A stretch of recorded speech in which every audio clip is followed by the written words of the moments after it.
Hey everyone, welcome to the Designer Show with I'm Dan Bauman and I'm with John Schrader and I'm on with Bill Silverman today, and we're going to have a little discussion about our futures. Would that be an accurate description? Short and sweet. Our future. It sounds a little bit, like crystal ballish, but yeah, it's good. We can do that. Yeah, of course, isn't there all this stuff crystal ballish anyway? It's kind of crazy how all this works. So I saw your presentation the other day, and I'm really looking forward to having you on here today and talking about what you got going. So everybody that's on the call, please feel free to leave your comments. So if you have questions, you can leave your comments in the comment section, and we'll just get at it. So Bill, I'm going to go ahead and let you get started. If you want to bring up your presentation, we can go ahead and get started. Let me just do a couple things before we get started. One is just tell you what we're going to talk about. When the coronavirus originally hit, we all kind of thought that it was a blip on the radar. As one of my clients said yesterday, thought it was like a commercial break between two segments of a TV show. And once the commercial was over, everything would go back to normal. And now we know that that's probably not true, that this coronavirus and bad economic situation where it's probably going to go on for a while. So what we're going to talk about today, unfortunately, right? Unfortunately, possibly, maybe. I mean, who knows, right? Yes, but that's what we're going to talk about. So we're going to talk about how do you navigate your business to success in times that are like this, where everything's uncertain. Yeah. So that's the topic, because it's not about we're done with it. It's about how can I, now that I know that this is real and it's going to be around for a while, what do I do? It's kind of weird too, because we talk about this uncertainty that we're facing, and it truly is uncertainty. And especially right now that the construction industry is doing so well. I mean, everybody seems to be doing pretty well. Have you seen that with your clients, Bill? Yeah. I mean, shockingly, we thought that this was going to be a big hurt on the business. And some of my clients did shut down for a while, but for the most part, everybody's doing okay. Seems like it. Past performance is no predictor of future success. So, oh my God, yeah. It's just what are the odds that 2010 to 11, 9, 10, 11 are going to rear their ugly head again, and everything will shut down? It's just like, let's hope that doesn't happen. Oh my God. Right. So before we get going the other thing I wanted to do is just introduce myself for a minute. Yeah. I own a company called Springboard Business Coaching. I work with contractors who have 7-figure businesses, and I work with a variety of different contractors: landscape, painting, paving, cleaning, remodeling. So, but the common theme is that they have businesses that are bigger than $1 million. Yeah. And my specialty niche is that, they've grown their business like a lot of us business owners do, by trying to do everything, solving every problem, making every decision, doing things in the field and doing things back at, at the office. Know what I'm supposed to do? Yeah. And so, eventually as the business gets bigger and the business gets more complex, that I do everything management style doesn't work anymore. Yeah. You get to a point above $1 million where there's just too much complexity and moving parts for you, that you need to do everything. And the owners that I work with are at a point where they're actually the bottleneck in the business. So what I do is I help them build a management team to which they can run the business through, just like the CEOs of bigger corporations do. And the end result of that is that they have a growing, profitable, smooth running business that almost runs without them. So you help people get out of their own way. Yeah, get out of the middle, get out of their own way, and let go of trying to manage everything. And the bonus for them is that they have time to do other things in their life. So they have a more balanced life and more time to do things that they want to do. Yeah. So that's what I do. Cool. Yeah. You've been doing it a long time, haven't you? I have. I've been doing it for 11 years. I started right at the beginning of the recession. On Friday the 3rd. I signed all my business papers on April Fool's Day and started my business on Friday the 13th. Oh, or at least that's the story I'm telling, and I'm sticking to it. And before that, you were what were you doing in the corporate world? Weren't you? I did everything, but well, I might have done some of that too. I was going to say clean the bathrooms, but I was in corporate America for 25 years. I worked for big companies like Marriott and Cigna, and I started in human resources and ended up doing marketing and business strategy, product development, product management. I kind of did a lot of different things, but when I started coaching contractors, I realized that I know how big companies run and how to run big companies. And so I've just taken what I've learned and I use that with my clients. Nice. Well, Bill, have at it. I'm going to let you go get started in your presentation. Everybody, if you have questions for Bill while he's presenting, please feel free to check in. I see Paul says hi. Hey, Paul, nice to see you. Well, look at that nice family. So I'm gonna do two things and try to do them quickly, although quick is something that I always have problems with. Well, we've only got an hour, so you got to go. I know, but I'm going to buzz through some things. But two topics. One is a management approach that I think works really well. It's an all-weather approach. It works well when you don't have all the craziness that we have in our lives today, but it works particularly well now. And so I'm going to talk about that, and then I'm going to talk about some of the things, as Dan was saying, looking out in the future or having a crystal ball and trying to figure out what's going to happen next. I want to highlight some of the things that I look at that I think are important for you to consider when you are thinking about what's going to happen in your business over the next 12 to 18 months. Yeah. And then you've got a worksheet that we'll talk about too. So let's run through those first two parts and then we can take a peek at your worksheet, which is really outstanding the way you've got it laid out. So. And the reason we're going to, the worksheet follows some of the outline that I'm sharing with you now. So cool. And feel free to chat and ask questions. I am going to share my screen. It's going to take me a second. Yep. Just go ahead and bring it up and we'll add it to the stream. Okay. There we go. Hang on a second. Where is it? Now you got to open your part. Perfect. And then, yeah, there you go. You all can see that? Yep. Looks great. Mm-hmm. Yep. So just quick, true confessions. I, be vulnerable here and tell you that I have a fetish, and my kids make fun of me because I have a fetish for my GPS. I just love that thing.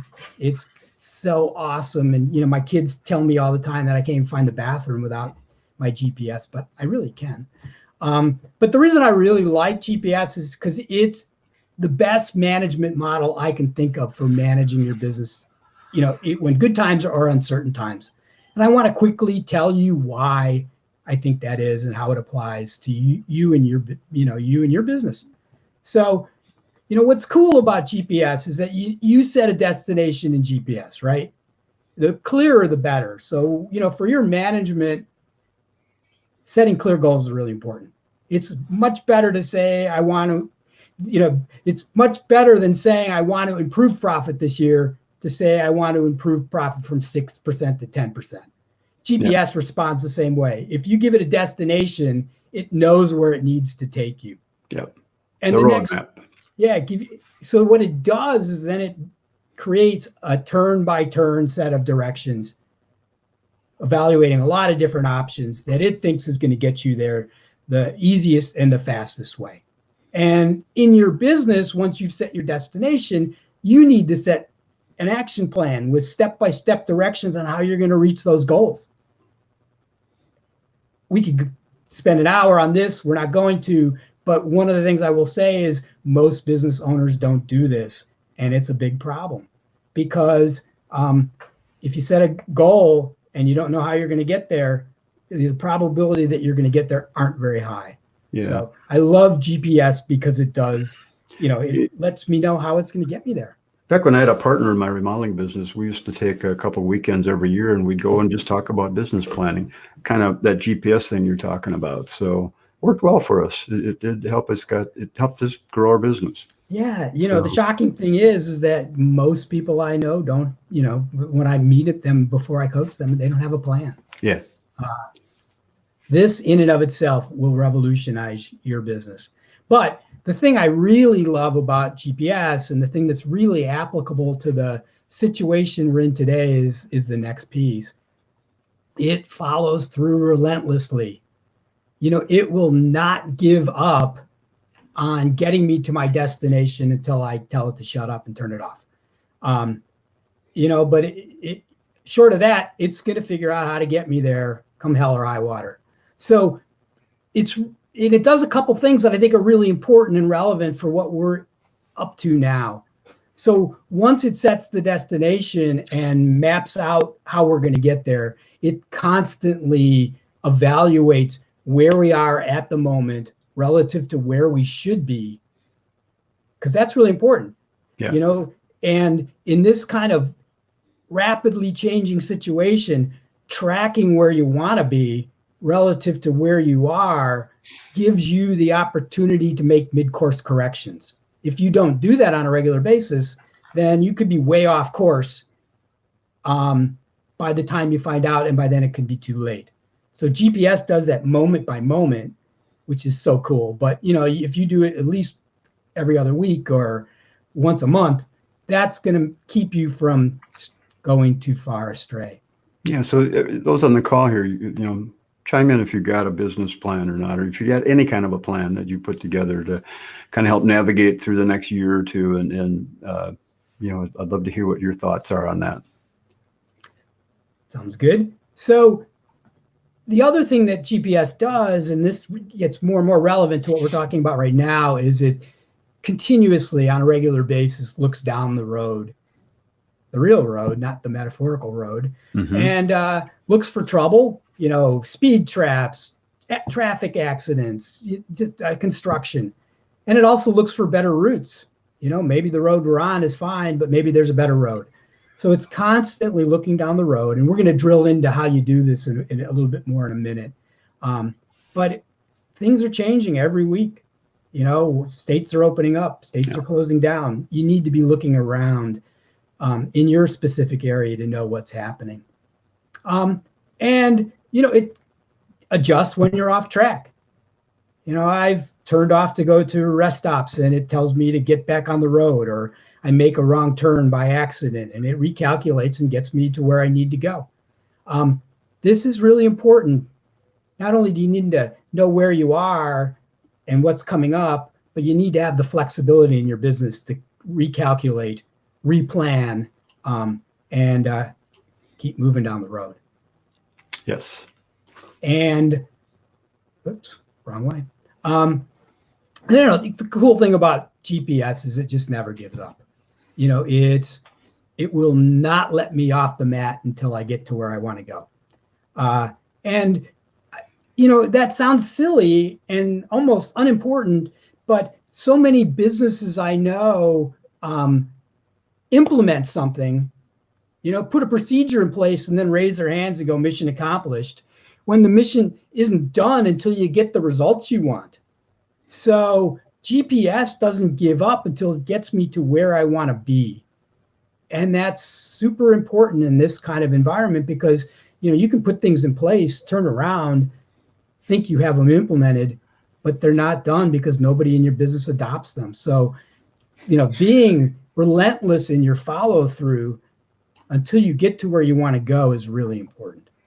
Yeah. So those are the quick, take key elements, but I see so many business owners who don't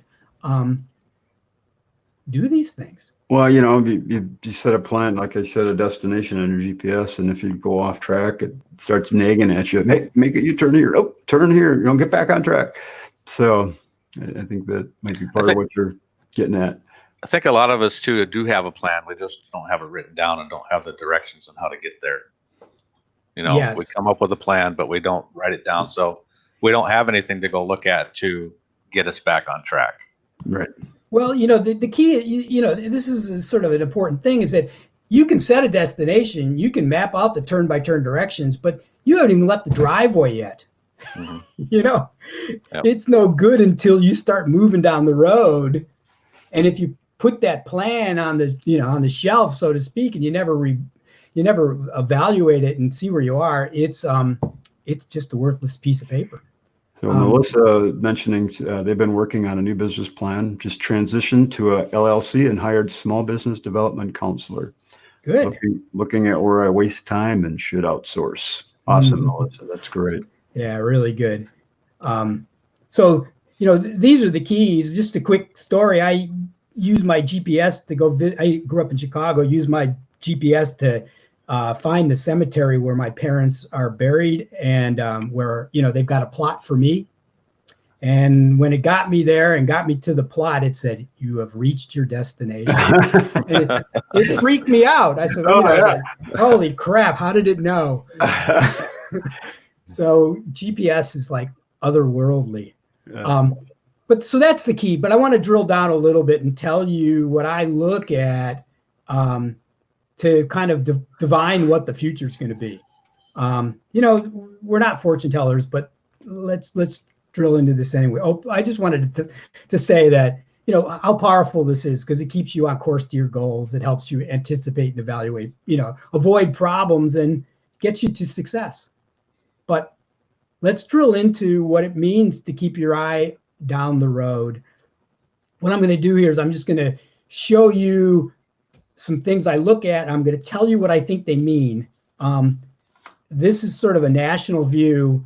It's really important that you drill down as much as possible to look at it in your marketplace for your customers. You don't have to agree with what I'm saying. This isn't a political statement on my part. It's just my best reading of the tea leaves for what's happening at a national level. So that's my disclaimer. Yeah. So here are the things that I look at. These days I look at the coronavirus situation and how it's spreading and what that means. So currently there are about 125,000 deaths in the country as of yesterday. And they're projecting that we could be 200,000 or more by October 1st. Yeah. This is, and you can find all this information by just Googling. This happens to be a University of Washington department called IHME, and they do these projections, constantly update them. But, and the other key is less than 10% of Americans have been infected by the coronavirus. So yeah, that we know of. Yeah, and it doesn't stop affecting our economy until you get to what they say is like 70%. That's what they call herd immunity. Right. So we got a long way to go. So I look at that. There are a lot of people that make scenario projections about what we think's going to happen. We've had a hump. What's going to happen from now on? Is it just going to be a hump and then a up and down kind of a feature? Or is there, a lot of people are talking about a fall peak, or, that we've hit the peak and it's just going to go down from here. What's the deal? That's that crystal ball thing again that Right. you're talking about. Right now, the best guess from the experts out there is that we're going to have a fall peak, to follow on, that it could die down a little bit this summer, that it's likely to go up in the fall, and it may be worse because we have the flu also. So we're not out of the woods. That commercial break is actually really the show. So I look at the coronavirus situation. The other thing I look at is just the market, the consumer market. How comfortable are consumers with this recovery?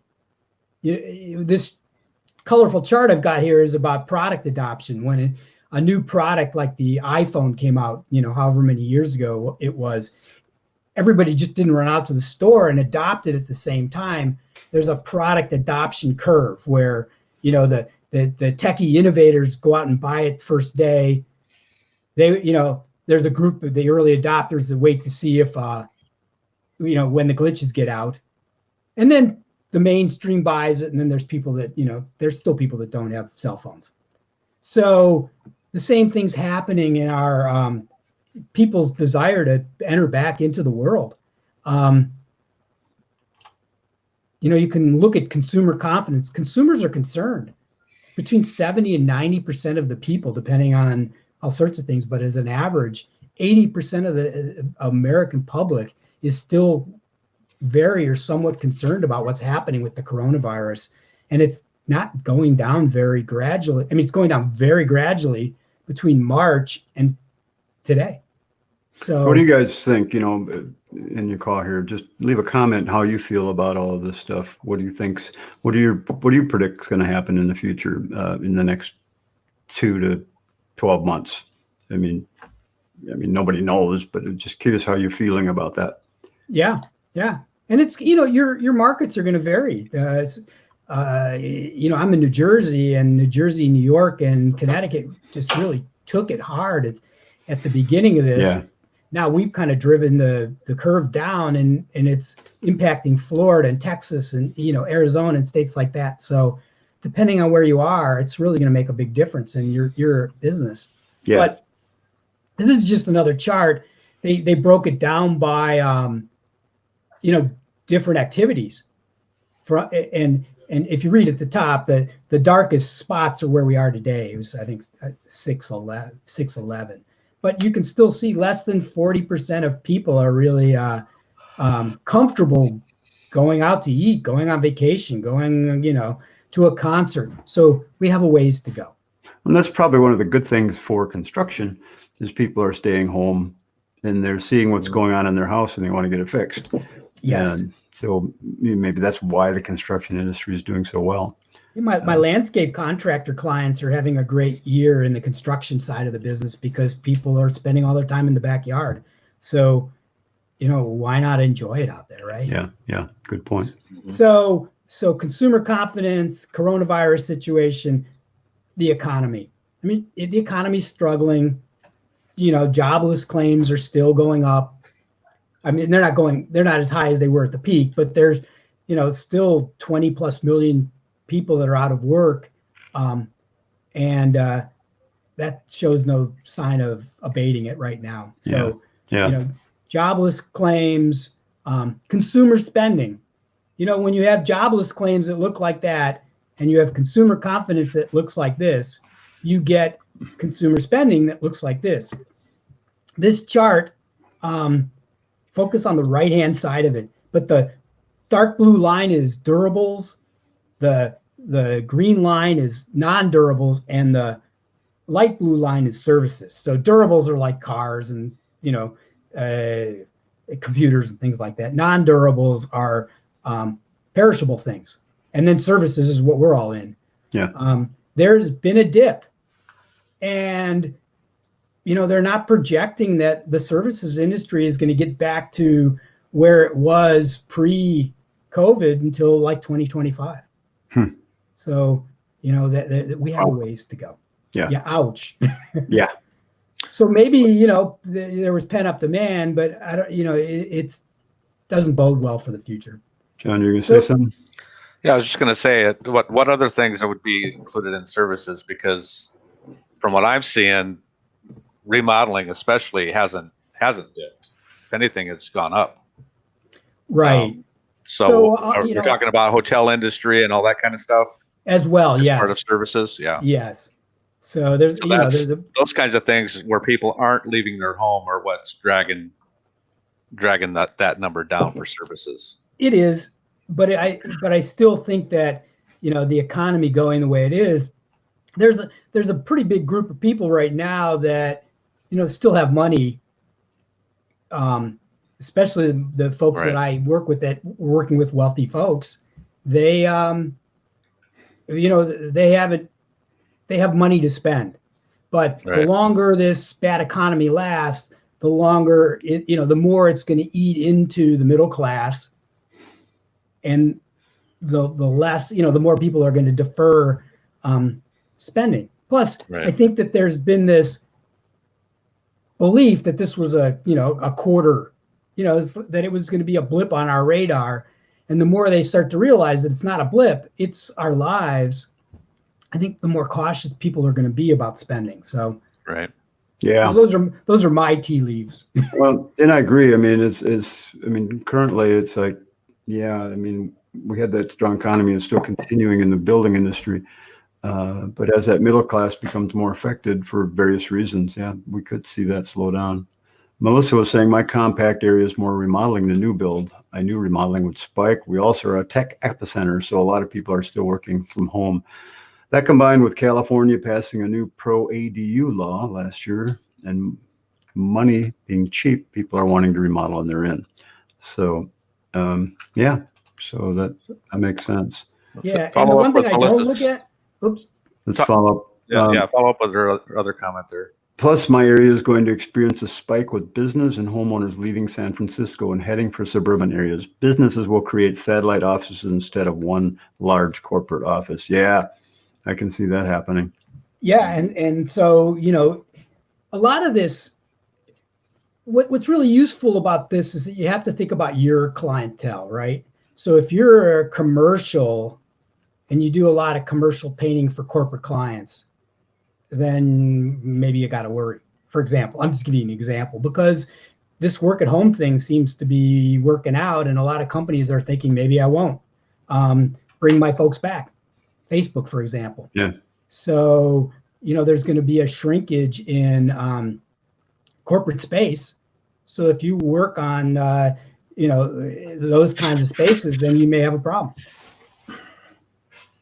On the flip side, if you do like residential things and people are wanting to create a space for themselves to work, then you might have, an opportunity. Yeah. Jeff Reckford saying he's a principal designer for a design build company in the Bay Area. He's working on 8 design projects now. The other designers in the company are swamped as well. And I'm hearing that out there. So Carl, on the other hand, says he's starting to see future project clients are starting to pause their projects as their unexpected employment continues.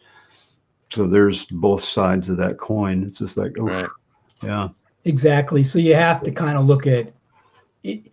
I'm giving you the things to look at, but you have to localize them because and then so as you get into talking about planning, having your different, I don't mean to steal your thunder, but having your different kinds of plans is probably a good idea.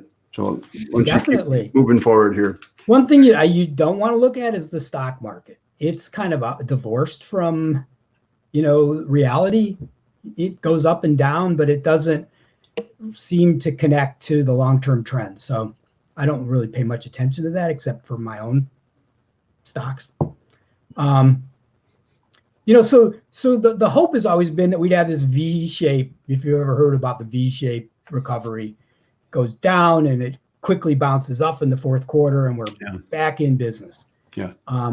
What people project is it's probably going to be longer, and it's probably going to either be a W, we're going to go down, it's going to go up a bit, we're going to hit the second wave, it's going to go down again, it's going to go up.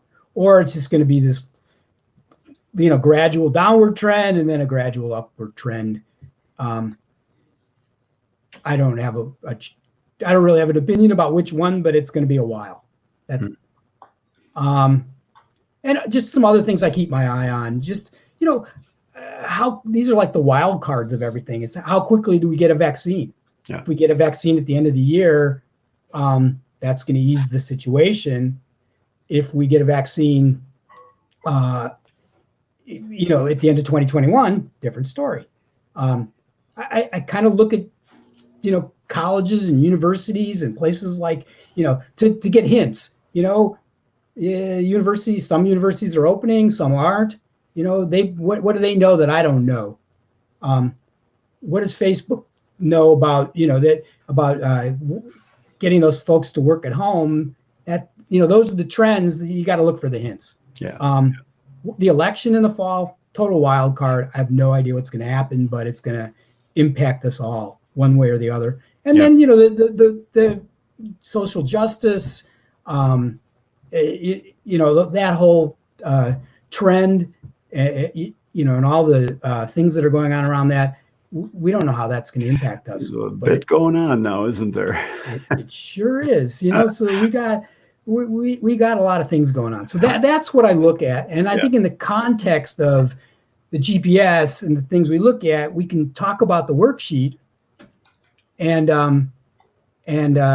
let me share a tool that you can use. I use it for myself. I use it with my clients that can help you, walk through these thoughts and apply them to your business. Yeah. So back to planning, Jerry Johnson was saying he has an idea but no plan. He doesn't have it written down, kind of like John was saying, and he knows what he wants to do, just hasn't formalized it on paper. So I would write it down One of my beliefs is that when it's swirling around in your head, it's nothing until you bring it to ground and, start to, when you put things on paper, suddenly sometimes you realize that, it's great. Oftentimes you realize that the dots don't connect. Yeah. Our mind has a great way of fuzzing over the fuzzy parts and And when you talk about putting on paper, you're not talking about writing some sort of elaborate business plan. It's just kind of writing anything, take a piece of paper and write it down. Exactly. In fact, this worksheet that we're going to share, if you go through the worksheet and write down the answers, you've got a plan. Yeah. So should we walk through this? Yeah. So I have it open on my screen here, so we can kind of just zip through that a little bit, and you can comment on. I can make that a little bigger, I think. Yeah. There we go. So let me give you sort of the high flyby of this. Whether you're taking let's just say we all started in New Jersey and decided we wanted to drive to San Francisco. We would break that trip up into legs. Maybe the first leg we'd make it to Toledo, and then we go. I think about that in the planning sense. San Francisco's the vision. Every year is a leg in the trip. So wherever you end up, is the beginning point for where you're going next. So this worksheet is kind of structured that way. It always asks you to take stock of where you are. Where are we today? Where are we going? So it separates those pieces out. We're here today. This is a problem because I'm backwards. Yeah. I'm looking at myself going, I know these cameras switch us around. I don't know how to change my God, it's like trying to do this. But, let's just say, here's where we are today. Revenue, profit, expenses, my life. And this is what I'd like to be at the end of the year. So that's the leg of the trip. And then the question we try to answer through most of this worksheet is, okay, well, what do you need to do? What are the turn-by-turn directions that are going to get you from here to here? Yeah. And that's my simple-minded way of thinking about planning.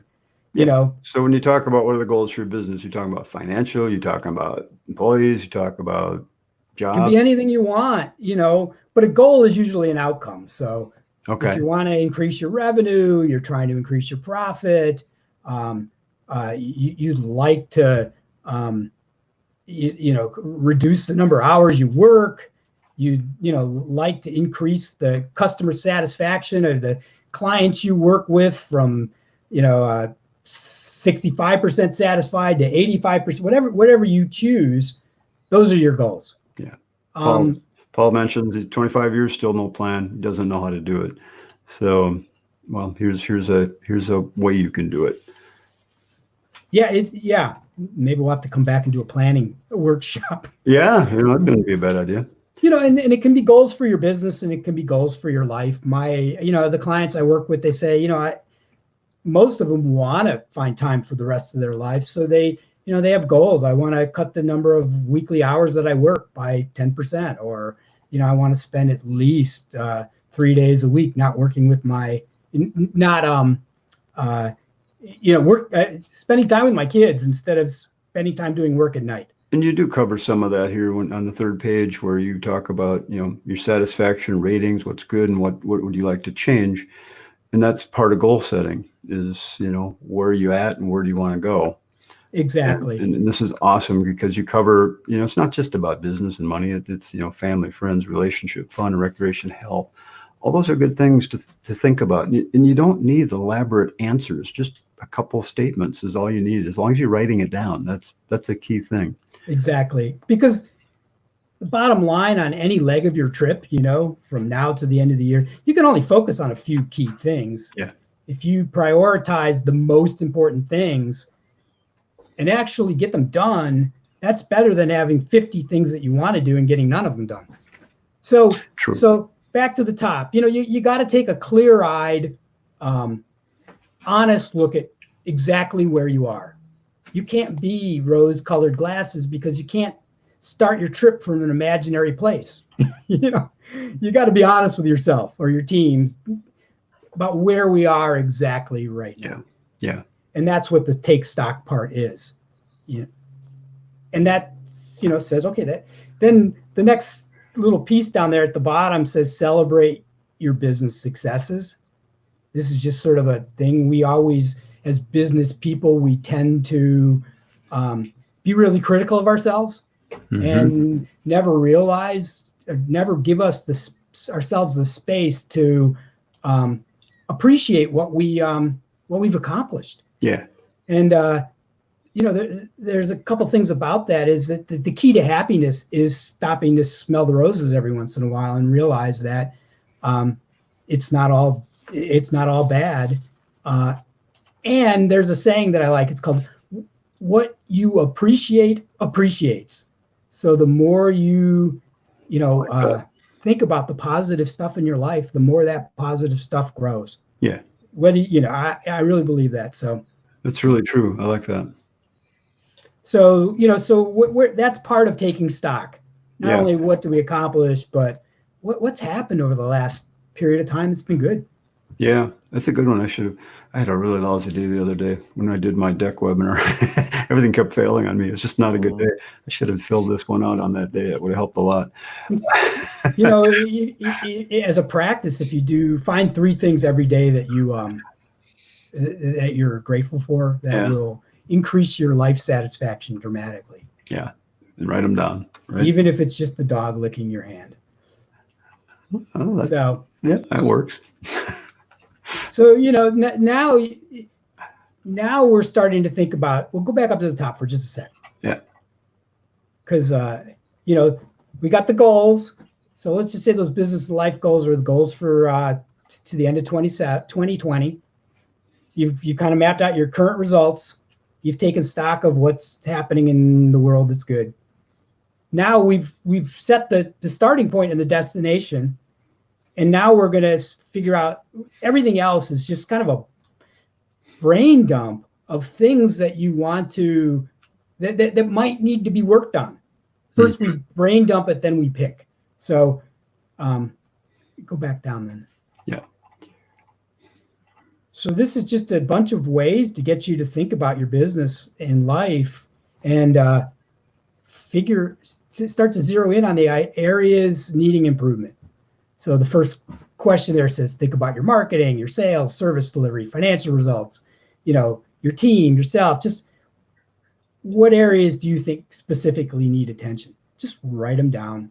Don't edit. You know, then the next question says, what things in your business, you know, are there that you know you need to do that you just haven't got around to? We all have a to-do list of things that someday we'll get to. But the problem with someday is it always keeps. Yeah. Some days turn into some years and then some decades. They used to say, there's this, when I was a kid, there was this, you know, I saw this quote. It said, tomorrow never comes. It always turns into today. And, you know, that's what happens with the to-do list. It just keeps moving out. But nice to have it on the list because someday you're going to choose those things. Can we back up just a little bit? Can we back up just a little bit? You said just write it down, don't edit. I think for myself, that's really important because when I tend to be, if I write something down, I want it to be perfect because it's a permanent record of what my thoughts are. You know what I mean? That's that designer in you, John. Write it down and don't edit it. Just write it down. Because we do a lot of self-editing and it's just good to get it on paper. And, you know, if you don't want it to be a permanent record, then burn it. Yeah. But and it's not a permanent record, but it just feels like it is. I wrote it down. Somebody else can see my thoughts now. You know what I mean? Mm-hmm. So, yeah. Anyway, it's just kind of weird. I used to do a lot of journaling too, and I still do every now and then. And it's just a great way to do a brain dump. Just, you know, write it down and you can dump it and move on to other things. Yeah. I think in me, it's the introvert in me that, you know, before I say something, I want it to be what I want to say instead of listening to it and then deciding if it's what I wanted to say or not. Yeah. And I'm the opposite. I get it on paper, then I look at it and go, that's stupid, or that doesn't really, that's not important, or. Yeah. And if you do this over a couple of days, you'll be walking around and suddenly you go, oh, I forgot about that. Let me put that down. Yeah. But that's what keeps me from writing a plan down. Wanting it to be perfect the first time I put it down. Yeah. There are no perfect plans. No. That's just, because plans change every day. The perfection, the reason I was so important about this relentless follow through, because the perfection actually comes in the checking in. Mm-hmm. It's always about the evaluating and adjusting. Because that's where that's where you turn it into the thing you really want it to be. Good point. There's things in your business that you need to do, but didn't get around get around to it. We all have our lists of things that I'd like to do, I should do. Yep. And then the next section down at the bottom says anticipate and prepare for the challenges ahead. That's what we just talked about. What challenges do you anticipate happening over the next several months? In the world, in your area, in your business, in your life. It could be my wife's having a baby in 4 months, and that's going to factor into our plans. Or I just learned that my kids' school isn't going to be in session, that they're going to do remote school for the first semester. All of those things need to be factored in order for you to figure out how to deal with the challenges. So what we're talking about now is contingency planning. What do you anticipate is going to happen, and how might you deal with it? Yeah. Victoria says, best investment to make is during crisis. After crisis, you will reap the fruits. Listen to your clients. Be adaptive, flexible, and mindful of your client. That's a language I don't understand. It's Latin, but persevere ergo summa. Mm-hmm. What does that mean? Maybe it means if you persevere, I don't know. She'll tell persevere through everything. How's that? There we go. She'll tell us here in a second. That's the never give up. But, so what do you think is going to happen? So you already know what you think you want to do. What challenges do you think are coming up? How are these challenges going to impact your customers and your business as a result, or your life? And then what steps do you need to take to mitigate those things? Yeah. So, if I have a painting client, his wife works he runs the office in his business. He has twin girls. They've been out of school. So she's been, doing the homeschooling thing. She can't come to work except a few hours a day. If he's expecting that in the fall that they're going to be back at school, if they don't, that's going to have an impact on his staff. And so what's he going to do about it? It's those kinds of things that you really want to start to think about, because, you need to have game plans to handle them now, instead of trying to figure out what you're going to do later. Plan ahead. Yeah. Exactly. You were telling a story the other day about a contractor that had 3 different plans. Right. I have a painting client of mine in Washington State, and they shut down. All construction for a while was non-essential, and he didn't know how long that was going to last, because nobody did. Mm-hmm. And so he said, I'm going to create a contingency plan. I'm going to have 3 budgets. Budget 1 is we're opening up in 2 weeks, and it's not really going to be that much of an impact. Budget 2 is it's going to last, I'm making this up a little bit, a couple months. And then budget 3 is, it lasts longer than a couple months. And in each scenario, he knew exactly what he would need to cut, or what expenses he would need to defer. It was very mild cuts, intermediate cuts, and some layoffs. And we're letting go of everybody except me, because I'm just going to keep the lights on until we can start back. But he knew exactly what he was going to do. So in any situation, he knew exactly how he was going to react, instead of trying to figure it out when it happens. And on the flip side, what was really great was that he said, I'm going to create a game plan for when we reopen, so that when we reopen and business is starting up again, I can get my team back online and everybody ready to go in 24 hours. Wow. And he did it, where other people were taking a couple of weeks to get everybody back and to try and figure out what to do. And, how are we going to deal with these new regulations? He was like on it. And that's contingency planning. Cool. So go back down and I'll just kind of buzz us through the rest of this. Sure. So then we did the life satisfaction, how are things going in your life, and, what's positive, what areas do you want to improve? Sometimes just thinking about this stuff, you don't even have to make big plans for it, but just, rating yourself and again, writing it down. It might give you a pause to stop and think a little bit harder about some of these things. Can I tell a quick story? Yeah, please. When I was in corporate America, I have 3 kids. They're 34 and twin 25-year-old girls. But when I was in corporate America, they were younger. They were teenagers. And my son was in college. And I guess, to be honest with you, I got into the corporate world, get a job, get a better job, get a better job, get a better job, get a promotion, make more money, buy a bigger house, the whole thing. And at some point I got to a point where I was so encumbered by home bills and taking care of my family and doing all those things that I stopped checking in to see whether I was even enjoying my corporate career anymore or my life. And I had a situation. So I listened to my radio in the car, my, books on tape and music and sports radio incessantly. And then my radio broke. And I was driving an hour and a half back and forth to work every day with just me in the car and no distraction. And in that moment, the voices started coming up. This sucks. What are you doing with your life? You're ruining your life. You're not paying attention to your kids. I got all those voices.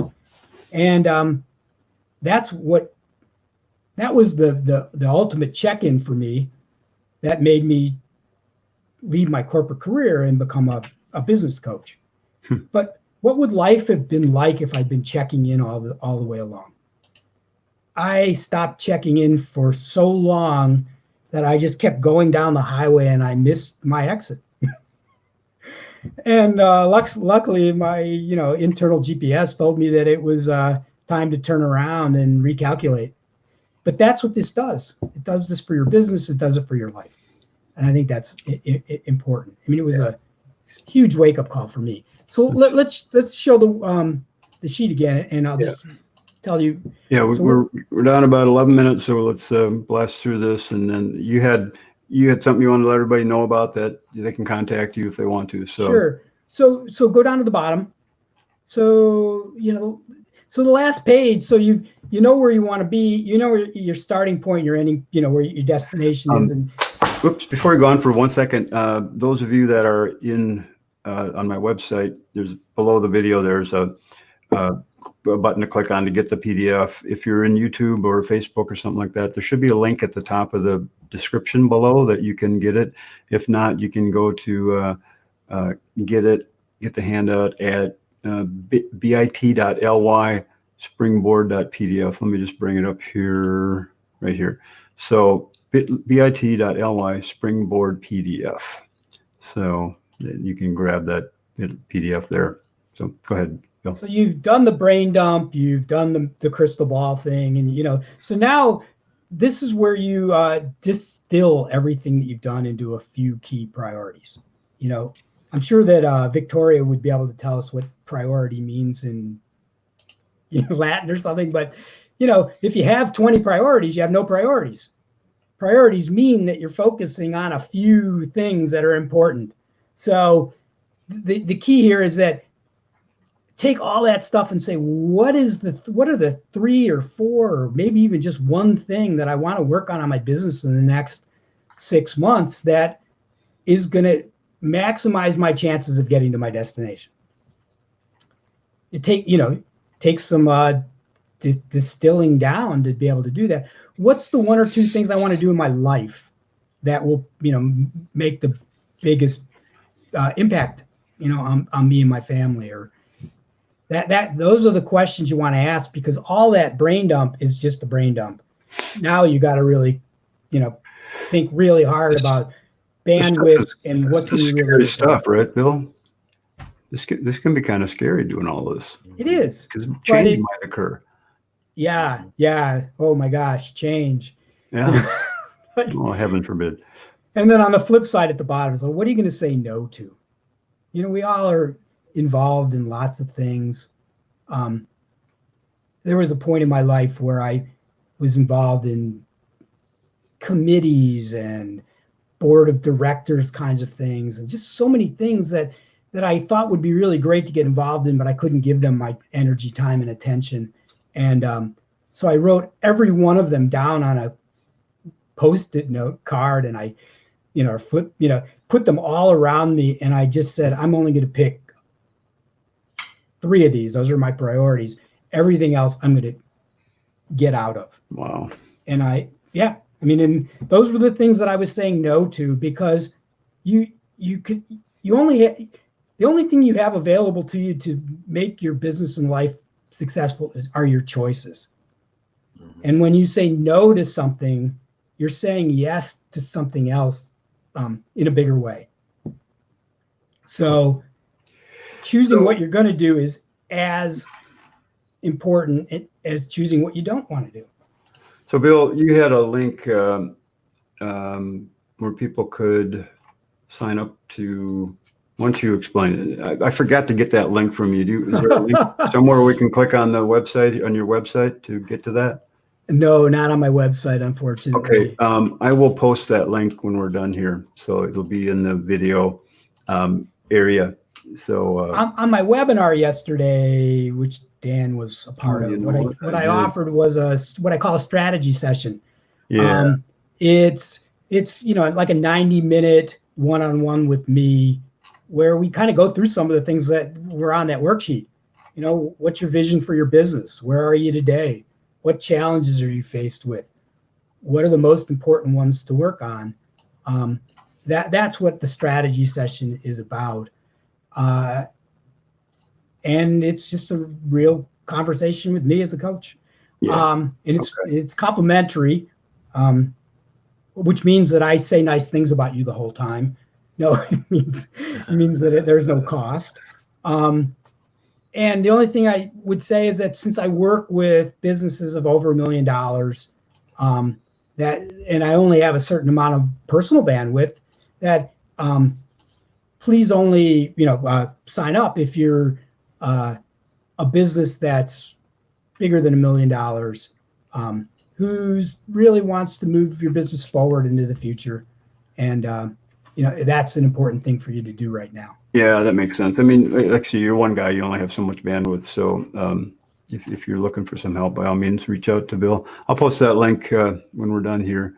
And if you're interested in getting a hold of Bill, by all means, please do. So that's, cool. That's the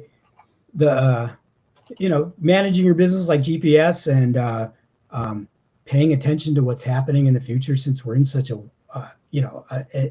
just, they say, unprecedented times. Use the worksheet, be good to yourself because it's been really stressful. Happiness, they do happiness surveys. Happiness, in America is at its all-time low. Is it really? It is. And there's been big discussions in the American Psychological Association about the fear about future suicide rates going up and things like that, because it's just, people are bummed, rightfully so. So with a worksheet like this, that could help bring a little clarity to what's going on in the old noggin. One thing I've always found about writing things down, and kind of, if I write it down like a goal for how much I want to make, I can look at that later and say, yeah, I got close, or I didn't. So I can manage it better. You can manage what you measure, I think, is one look at that. So that's another reason to write things down. They say, they did this research with New Year's resolutions, and who's successful at following through and who isn't. And what they found was that if you make a New Year's resolution, you have basically zero chance of success. If you tell somebody, that increases your success rate, I don't know, say 25%. If you write down the goal and break the goal down into chunks, this turn-by-turn direction thing, it increases your chances to like 50%. And then if you check in on a regular basis, that takes your chances of easy for me to say, chances of success up to like 60-something%. I haven't looked at the study in a while, but that's the gist of it. It really makes a big difference to, get it down. And if you don't make it, what do they say? Never did understand this saying, but they say, shoot for the moon, and if you miss, you'll land in the stars. But somehow it seems like the stars are further. Anyway, don't get me started with that. But you get the picture. If you have goals and you miss, at least you're going to get further than you did if you didn't have goals at all. True. Well, I know I'm going to take your worksheet and fill it out myself. I meant to do that before our talk today, but just didn't get to it. Because with all that's going on, it's just like, it's just like a good time to just reevaluate some of these things, take a look at where I want to go, and everybody on the call, I would encourage the same thing. Bill, you got anything you want to add? You get the last word here. What, like peace and love? I don't know. I don't know. I do think it's important though that we're only individuals, and we only have a certain amount of energy and time and even money to go around. So don't spread yourself too thin. Focus on what's really important in your business and in your life. And in times like this, be extra gentle, to yourself. Go get a massage. Take care of yourself, because if you spend too much time trying to work, you're going to burn yourself out. So I think that's, especially during these times, it's really important to be good about that. I love what Melissa has to say here. One thing I've always found in my life is the worst things that have happened have forced change that turned out to set me up for amazing things that I could not have planned. I have a feeling we'll see a lot of that in the next couple of years. And I think we're already starting to see a lot of that in the world today. All these crazy things that are happening are setting us on a different course, possibly, hopefully a better course for the world and the people around us. So, Melissa, that's a really great comment. Thank you for that. Yeah, that's a great way to end, because I think that's very true. And so cool. You can get a hold of Bill at springboardbizcoaching.com if you're interested in reaching out to him and talking. Or, if you want to, from an email address point of view, it's that with Bill at springboardbizcoaching.com. Yeah. And I know if you have an interest in his free offer for, what is it, 90 minutes that you'll talk? Mm-hmm. Give him? Okay, cool. But anyway, everybody, I appreciate you being on the call. John, you have any comments you want to make? Thanks, Bill. Thanks for having me, you guys. That's it, huh?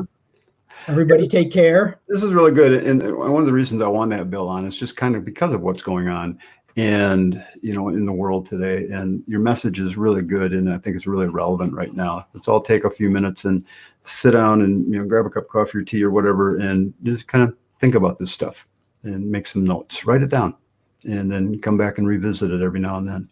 So cool. All right. Be sure to like us on YouTube if you're following us if you're on this on YouTube. And feel free to subscribe to our channel where we'll post all of these all the time. Same on Facebook too. You can like us on Facebook, by the way. I need to add that to that little message. So give us a like, and appreciate that. Help us get all those likes help us get ranked a little bit better. Everybody, with that, thanks again, Bill, for being here. I appreciate it. Thanks for having me. Thanks, everybody. All right. So this is Dan and John with the Designer Show. I was going to say Builder Show, but it's a Designer Show. And we'll see you all again next time. Thanks, everyone. Thank you. Bye now.